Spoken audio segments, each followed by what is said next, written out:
Hello and welcome to Reality Recapped, where I recap all of the trashiest reality shows. If you're new here, welcome. My name is Heather. I have a bachelor's degree in psychology, and it's through that lens that I watch these shows and make my comments. Of course, I have not met with any of the people on this show, so everything that I state is simply an opinion. My channel is a little bit of education and a whole lot of snark. This week on Sister Wives, Season 1, Episode 3, Kody is focusing on Robyn's upcoming birthday. Robyn and I have been courting for a while now, and we're engaged. Engaged for what? To be married. Oh, okay. Thanks for clarifying. Oh, and her birthday's coming up in a week. So it's your fiance's birthday. It's coming up soon. You're probably planning on doing something nice for her. So tell us, Kody, what are you planning on doing for Robyn's birthday? I'm trying to get the girls to plan a birthday party for her. So you want your kids to do something nice for Robyn on her birthday. Got it. Madison tells us about the first time she met Robyn. We walked in the door and all of a sudden there was this person. My mom was like, oh, just to warn you guys, Dad has a friend over. Madison goes, who's that? And I said, well, that's Robyn. And then we found out she was single. Madison's face when she says this is so funny because it's such a teenager expression, and then it's also all of us being like, oh my God, really? You're getting another wife? What's the age that she's turning? 30. Oh, really? She's only 30? Wow. Oh, I got a text. Yeah, she's young. Ooh, she could be my sister. Oh, not right. I'm glad he didn't get an 18-year-old girl. Kids have grown up seeing courtships with their friends' families. So this is not culturally strange to them. I mean, they've all had friends whose fathers have married again. I'm gonna have to see her as a mom eventually. Weird at first when my dad started dating her, but now we know where it's not weird anymore. I think it's still weird. It's a little weird when she smells your jacket that you're wearing that's your father's and she says, I miss your dad. That can be weird. Interesting. For 16 years, we've had 3 moms and a dad. And, you know, the children have never been in the culture of fiance, girlfriend, potential new wife. This side of our dad is kind of freaky. He's a teenager again. I love Robyn. Just if he was my husband with another woman, I'd be ripping her hair out. So on one hand, we have the parents saying that this isn't weird for their kids because culturally they've been around it, but they haven't experienced it themselves.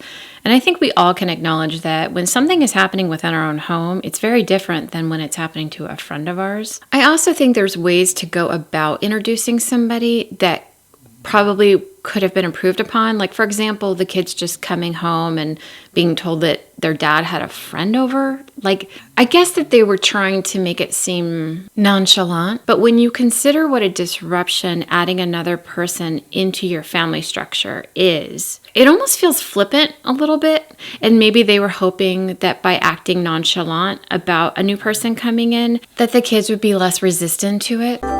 Robyn and I'll just go out at 9 o'clock. Okay? You guys gonna leave us? After the birthday party's over, we're not gonna have a birthday party after 9 o'clock. I have so many questions. So Robyn's coming down. She lives in another city. She's coming down. They're throwing a birthday party for her. And then Kody and Robyn are going to leave at 9. McKelty's like, for dinner? I think, McKelty, I think you know what they're up to. I'm so curious, though. Where are they staying? Is Kody spending the night there? If I had to guess, I would think that Kody is going to try to sneak in early in the morning before anybody else wakes up. And because he has 3 different beds that he's allowed to sleep in, I think the likelihood of getting caught is pretty low. And I could see him talking Meri into covering, quote unquote, for him. It's funny because Kody says that he's doing this for religious beliefs. But when you compare him to somebody like the Windsor family, if you don't know, this is a family that is a polygamous family. They're on another show called Seeking Sister Wives, or at least they were. So this person had a much stricter courting style. He wasn't left alone with the person that he was courting. He seemed very by the book. And contrasting how he dated versus how Kody is dating makes me think that Kody isn't someone who follows the rules. He's someone who is constantly trying to fudge what is or is not acceptable, and justifications always change. And of course, later on in the season, we see that. But, when we first met Kody, we're not getting the subtext necessarily. But of course, now that we have all these other seasons to compare, we know the undercurrent, we know what was happening, and we understand these people a little bit better, so we can read between the lines, and we see patterns. That's another thing. We're seeing patterns of justifications, of bending the rules, and of creating situations that don't look fair and that don't seem fair. And Christine can give us an example of something that happened that really upset her. I found out that Kody sealed the engagement with a kiss, and I freaked. We didn't kiss until over the altar because I didn't feel right about kissing a married man. And so to me, the fact that he had kissed Robyn was devastating. None of the other wives are speaking up about this and saying that it bothered them. So does that mean that Christine is just overreacting and they're okay with it? I'm assuming that there are very strict rules in their religion. And again, if we go back to the Windsors, they tell us that there are. We're not hearing any of these rules laid out. This is presented as if Christine is the one who has the problem with it. And because the other wives are not speaking up about it, it leads the audience to believe, well, maybe that's just Christine's problem and the other wives aren't as jealous or as upset about it. What I'm guessing, though, based on their culture and their religious beliefs, is that kissing before marriage is a huge deal. In fact, if we go back to the Sister Wives book, Kody talks about not wanting to even hold hands with somebody. I really wish they would sit down and say, these are all the rules of courting. This is acceptable. This is not acceptable. Give us a cultural lens so we can understand what the women are really going through. Okay, so that's my first comment on that scene. So I want to remind you, Christine is talking about the pain that she felt when Kody kissed Robyn when they haven't been married yet. And now I'm going to play Robyn's response. And I found out that Christine was upset.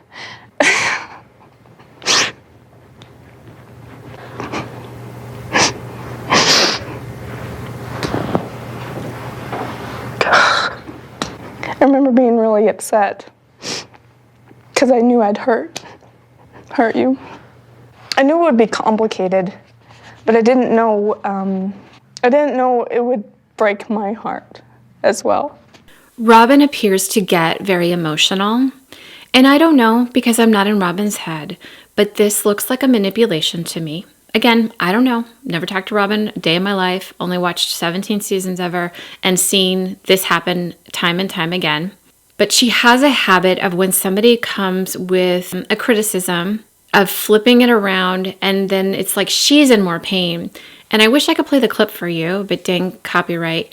What you can see when this is going on is that Christine's mannerisms change when she sees Robyn start crying. It's like it deflates Christine because Christine is a nice person. She doesn't want to make anyone feel bad. She's attempting to express her opinions and how things make her feel. But when Robyn responds with tears and with crying, it ends up shutting Christine down a little bit. And I think over time, this can train people to not bring up criticisms because you don't want to deal with this kind of like twisting and this outpouring of emotion. And then the situation being kind of co-opted by Robyn. Like, now Robyn's crying. Robyn, you're not the victim. You're one of the perpetrators who created this pain. And now she's twisting it so that she just is so empathetic. She feels so bad when she hurts people. Well, if that's true, then maybe alter your behavior. Maybe think about what's appropriate or not appropriate. Maybe have a real heart-to-heart with all the wives. What does work for you guys? I don't want to step on any toes. How can we figure out a way to do this where it minimizes the damage that's happening for you all? And while I think Robyn is responsible for thinking about the community she's attempting to join, I want to go back to Kody. I think he bears more responsibility in showing sensitivity to his wives. And he's not even apologizing for any of it. He's not really talking about it. Maybe it got edited out, but it seems unfair that really the only person who's responding to what Christine is saying is Robyn. What the heck, Kody? How about you? I was married before, and we were in a polygamous culture, but we never took on another wife. We were monogamous. It was a difficult marriage, and finally made the decision to, that we needed to end it. And as much as I'm scared of all these unknowns, and it'll work out, it'll be okay. It's interesting to hear Robyn talk about her own marriage and it ending, and that they just needed to end the marriage, and she figured things would get better and it would be all right. Contrast that with how she talked about Christine's marriage and how the ramifications are going to be felt for generations, and that Christine just needed to get in there and work on it. Get your butt in there and work on it.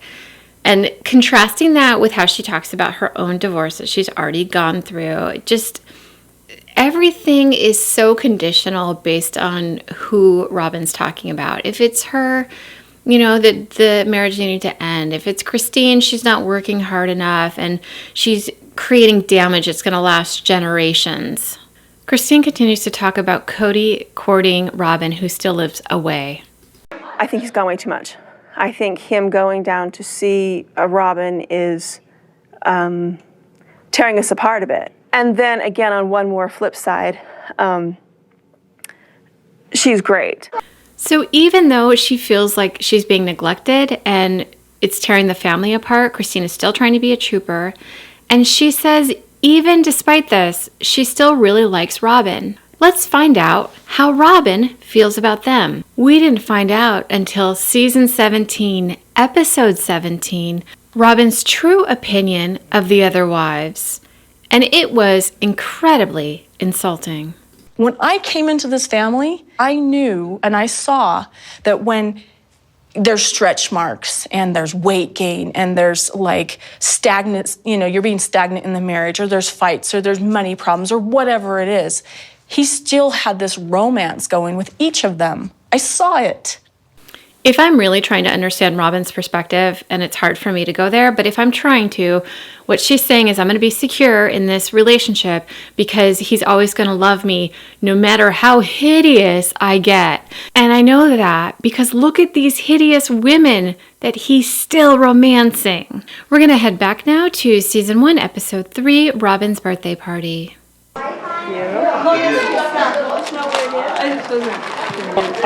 I'm not the only person in love with Robyn. A lot of people theorize about Meri having a crush on Robyn, and partially from what Kody is saying here, and then partially from her description of Robyn and the secret that they all had.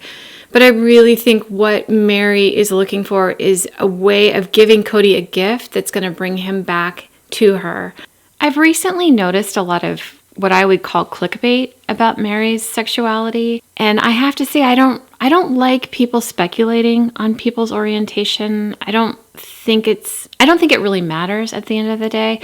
And I think people need to come to their own truth in their own time, and it's not for anyone else to kind of say what they are. It's for people to tell us who they are. And it makes me sad that she can't even post pictures with her friends without people speculating that there's something more than a friendship. People can have really meaningful relationships that aren't romantic at all. But I think because we're so accustomed to the primary relationship in our lives being a romantic partner, I think people are always trying to shove people into those boxes, but you can have really fulfilling relationships that are not romantic. And to solidify my point, I'm now going to play a clip where Meri talks about how badly she wants Kody's attention.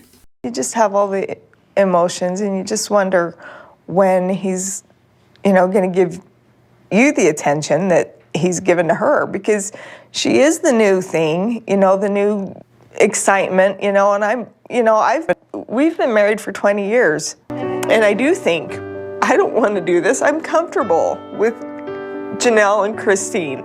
They get me.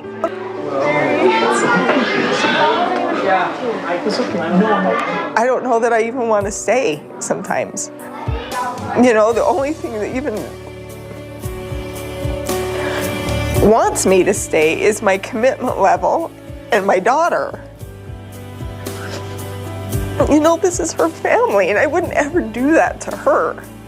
It's surprising to me that back in season 1, she was talking about being so unhappy in her relationship that she sometimes doesn't want to be in it anymore, and that she would never do that to her daughter, but that she thought about it. I think Meri believes that if she's a good wife and she gives Kody all of his needs, loves him unconditionally, dotes on him, puts him on a pedestal, and treats him like a king, he in turn will be able to turn around and see her for the queen that she is, for the sacrifices that she's given. And he will love her in the way that she is wanting so deeply.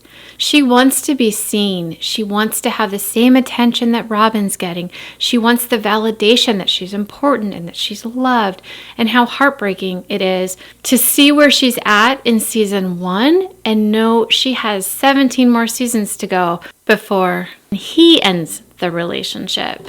We're going to go now to Christine and follow along with her on her doctor's appointment for Truly. So I'm pregnant with my 6th, and I really thought I was done. I just didn't have an interest in having more children. Aspen one day told me that, I should really think about having more kids. So I started thinking about it, and my gosh, Kody always wants more kids. He loves kids. So anyway, there's a 6-year spread, though, between Isabel and this baby. I'm panicking and freaking out a little bit right now. I'm 37. I had a miscarriage a little over a year ago, and I'm not sure that my body's okay. I'm not sure that everything is going to work like it should. I hemorrhaged and I passed out, and it was really horrible. I don't know if anything is even going to happen with the labor. I don't know.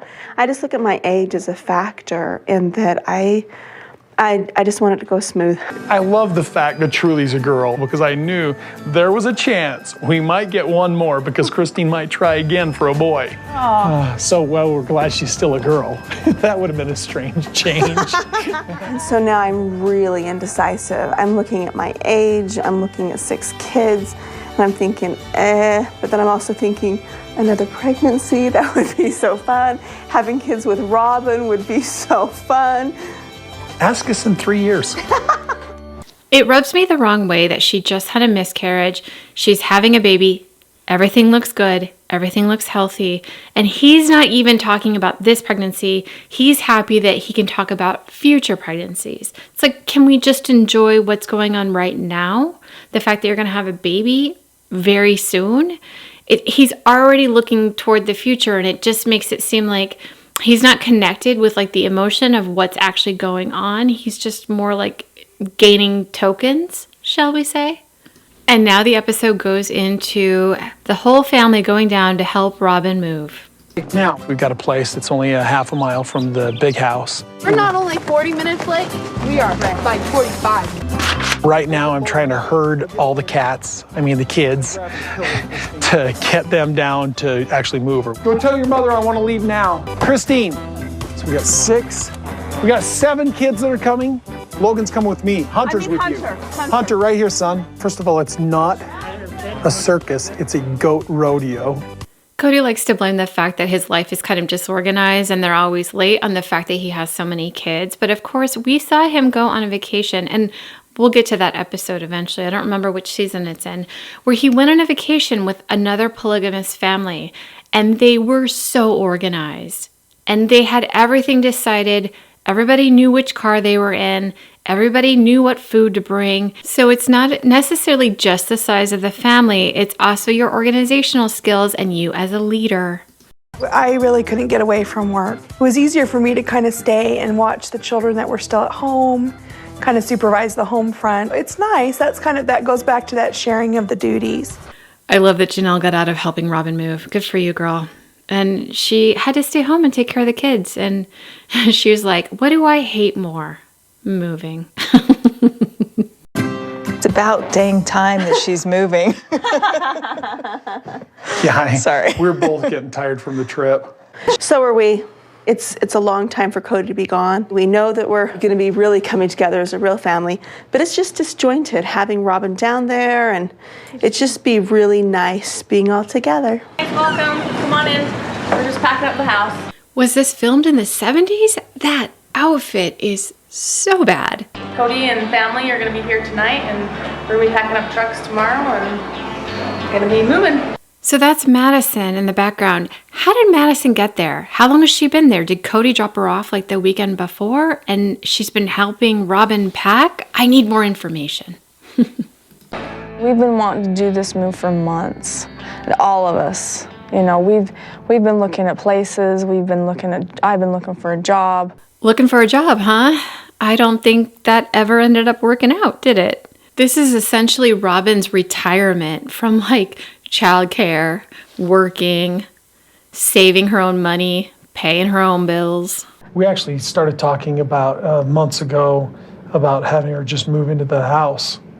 We just had to process that all out. It wouldn't have worked very well. We just can't do that. It's not cool. I'm not married to him, and so I can't be moving into his home. It's not proper. Duh.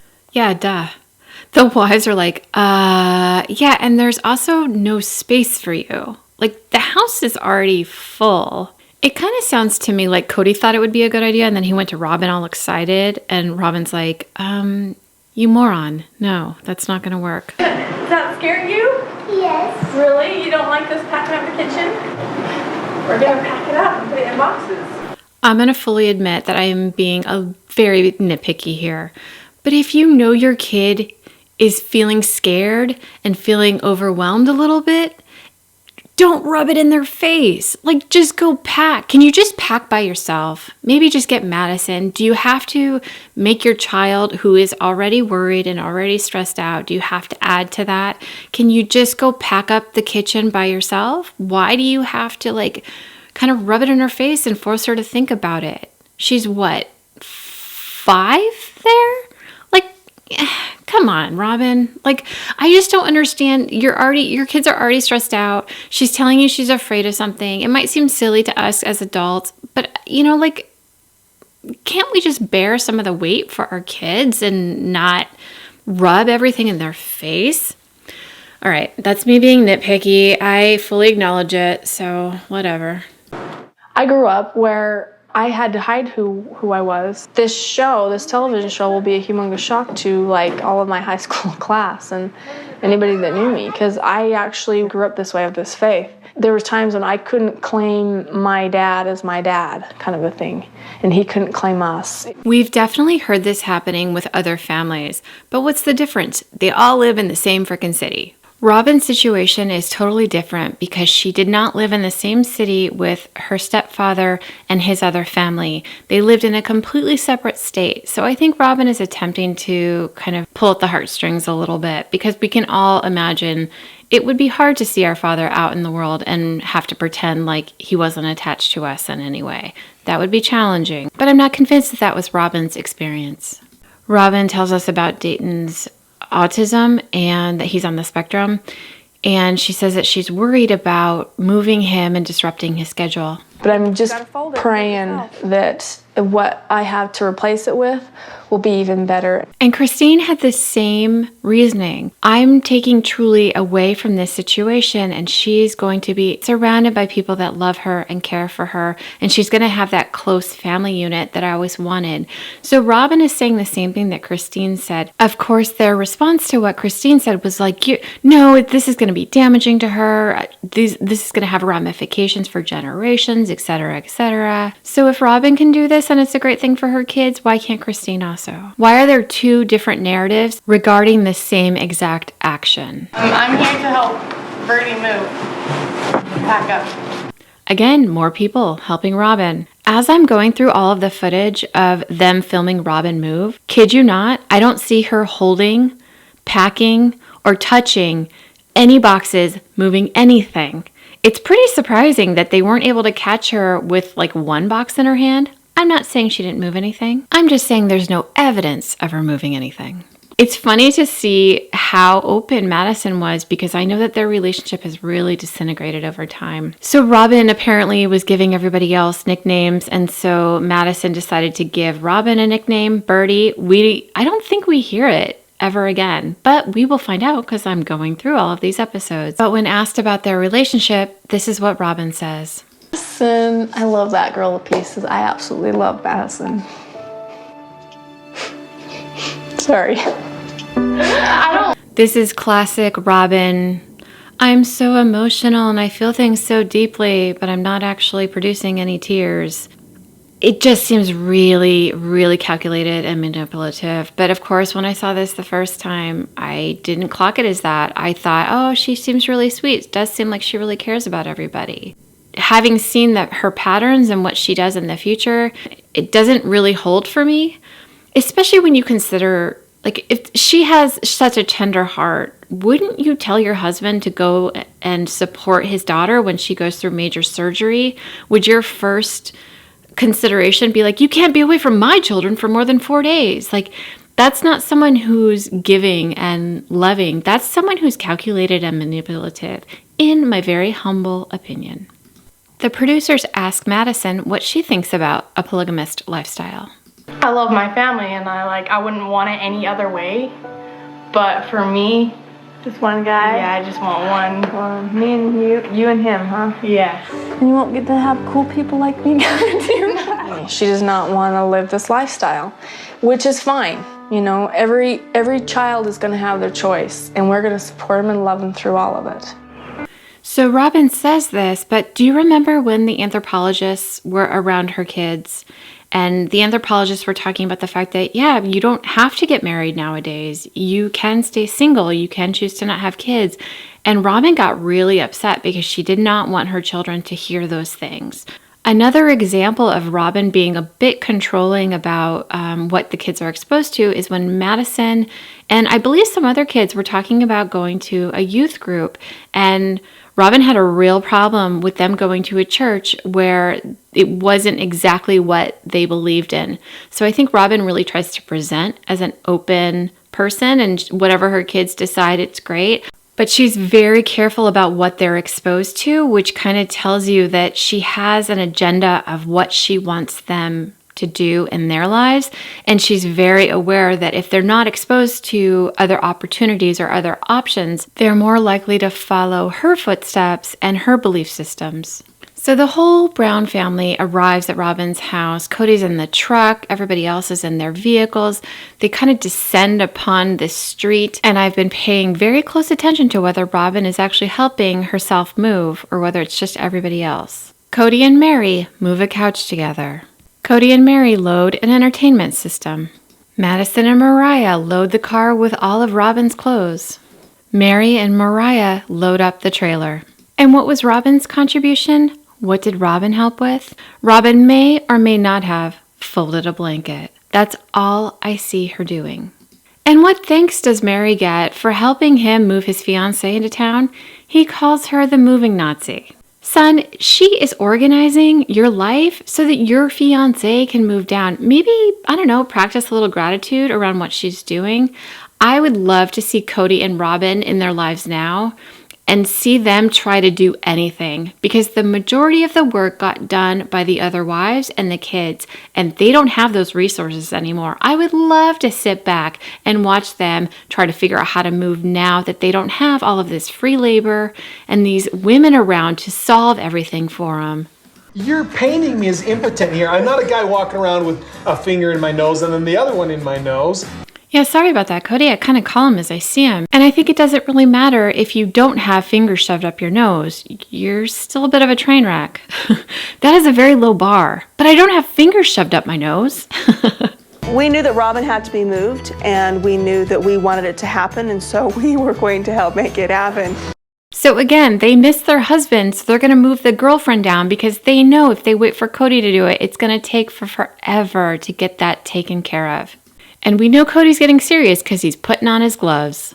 So the truck is finally loaded. They arrive at Robyn's new house, which is a half an hour away from the rest of the family. And the kids run in and they're so excited to see this new home of Robyn's. This will be Dayton's room because the man has to be by the window to protect the women, right? So to restate what Kody said, it's kind of hard to hear in the clip. Hey, this is going to be Dayton's room because it has the windows and he needs to protect the women. What I think this is that there is a better room that the kids are kind of in competition for. And Kody essentially is tossing a bone to Dayton, sending him messages about gender as if he's doing him a solid. I'm going to give you this room. Yeah, it's the better room, but the real reason you're in it is because you need to protect the women and it has windows in it, which is BS. He's 10. He's not going to be able to protect the women if somebody comes in. But it's a way of passing on a benefit of being a male and pretending it's there to help women, when in the reality is he just gets the room because he's the guy.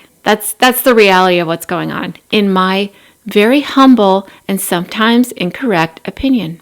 Everybody unloads the truck, and when I say everybody, I mean everybody. Look at Robyn carrying that tote. Good for you, girl. Good for you. I have stuff in my storage that I have been saving for this part of my life. This is the good part. I'm here. I'm finally here.